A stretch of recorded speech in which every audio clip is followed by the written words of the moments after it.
আমার ইউএস যাওয়ার ফ্লাইট আছে 30 মিনিটের মধ্যে। তোমার টিকিট দেখাও। স্যার, টিকিটটা ভেতরে আমার ম্যানেজারের কাছে আছে।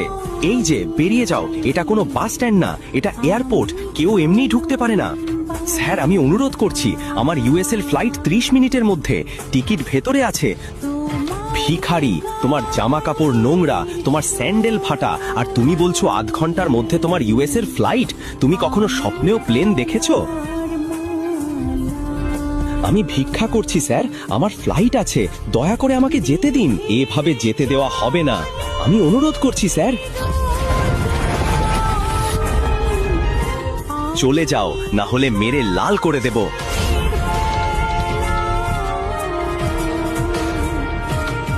ও হ্যালো। ঠিক তখনই শিবমের স্ত্রী দৃষ্টি, যে শহরের সবচেয়ে ধনী পরিবারের মেয়ে, তার স্বামী শিবমকে সিআইএসএফ গার্ডের সামনে কাকুতি মিনতি করতে দেখে। শিবম আর দৃষ্টি কেবল নামমাত্র স্বামী স্ত্রী ছিল। দৃষ্টির দাদু জোর করে তাদের বিয়ে দিয়েছিলেন। তারপর শিবম ওদের বাড়িতে এসে এক প্রকার চাকর ও জামাই হিসাবে থাকতে শুরু করে।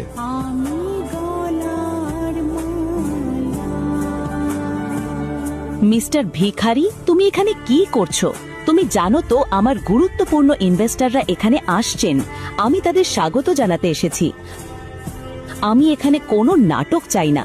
তাই তুমি যেটার জন্য এখানে এসেছিলে সব ফেলে দাও এবং এখান থেকে চলে যাও। এটা খুব জরুরি, কিন্তু এরা আমাকে ঢুকতে দিচ্ছে না। দয়া করে আমাকে সাহায্য করো। তুমি এত সাহস কোথা থেকে পেলে? আমাকে ছোঁয়ার কথা কল্পনাও করো না। তোমাকে আমেরিকা যেতে হবে? আমেরিকার বানান বলো একবার। তুমি কি আদৌ আমেরিকার বানান জানো? কে সেই বোকা যে তোমার জন্য আমেরিকার টিকিট বুক করেছে?